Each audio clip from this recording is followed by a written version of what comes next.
Okay. Chapter 13, The Accident. The two lords had no choice but to leave the king and Captain Roach in a little clearing in the fog and proceed onto the marsh. Spittleworth took the lead, feeling his way with his feet for the firmest bits of ground.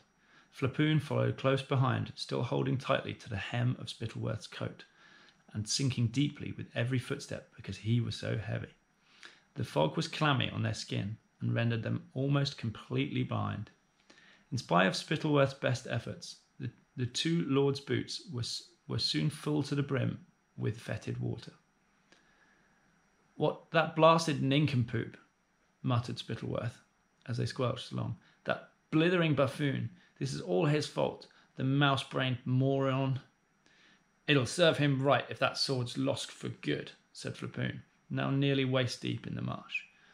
"We'd better hope it isn't, or we'll be here all night," said Spittleworth. "Oh, curse this fog!" They struggled onwards. The mist would thin for a few steps and then close again. Boulders loomed suddenly out of nowhere like ghostly elephants, and the rustling reeds sounded just like snakes. Though Spittleworth and Flapoon knew perfectly well that there was no such thing as an Ickabog, their insides didn't seem quite so sure.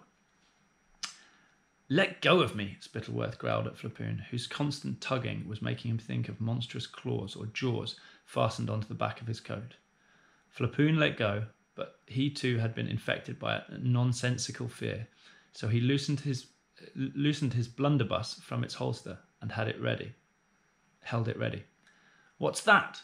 he whispered to Spittleworth as an odd noise reached them out of the darkness ahead. Both lords froze, the better to listen.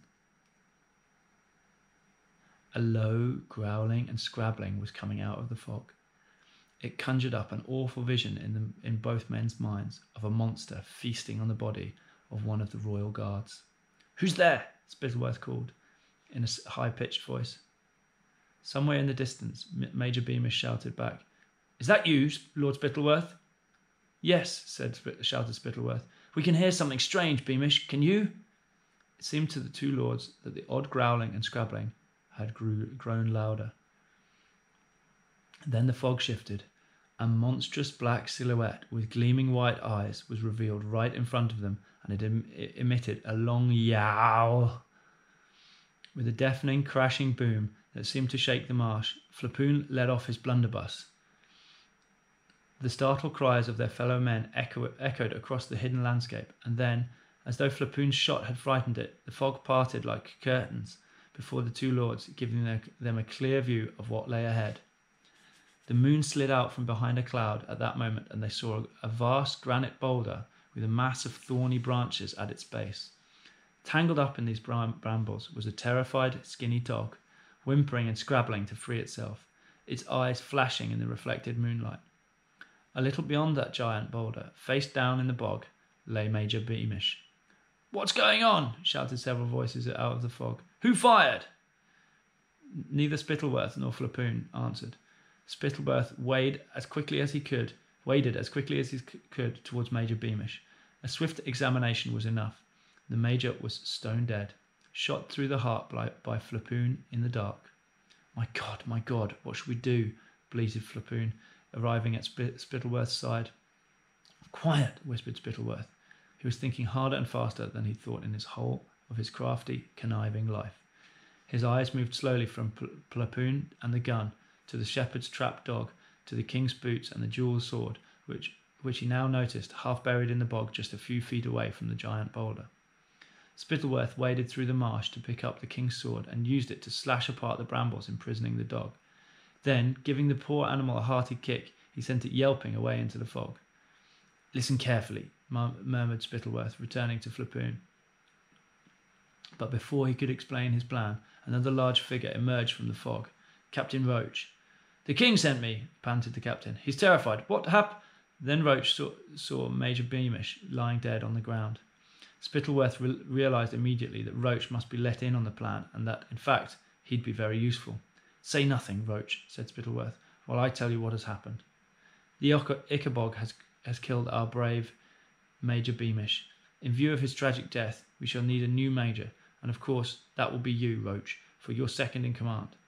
I shall recommend a large pay rise for you because you're so valiant. Listen closely, Roach. So very valiant in chasing after the dreadful Ickabog as it ran away into the fog. You see, the Ickabog was devouring the poor Major's body when Flapoon and I came upon it. Frightened by Lord Flapoon's blunderbuss, which he sensibly discharged into the air, the monster dropped Beamish's body and fled. You bravely gave chase, trying to recover the king's sword, which was half buried in the monster's thick hide. But you weren't able to recover it, Roach. So sad for the poor king. I believe the priceless sword was his grandfather's, but I suppose it's now lost forever in the Ickabog's lair. So saying, Spittleworth pressed the sword into Roach's large hands. The newly promoted major looked down at its jewelled hilt, and a cruel and crafty smile, to match Spittleworth's own smile, spread over his face. Yes, a great pity that I wasn't able to recover this sword, my lord, he said, sliding it out of sight beneath his tunic. Now, let's wrap up the major's body, because it would be dreadful for the other man to see the marks of the monster's fangs upon him. How sensitive of you, Major Roach, said Lord Spittleworth, and the two men swiftly took off their cloaks and wrapped up the body while Flapoon watched, heartily relieved that nobody needed to know he'd accidentally killed Beamish. Could you remind me what the Ickabog looked like, Lord Spittleworth? Asked Roach when Major Beamish's body was well hidden. For the three of us saw it together and will, of course, have received identical impressions. Very true, said Lord Spittleworth. Well, according to the king, the beast is as tall as 2 horses, with eyes like lamps.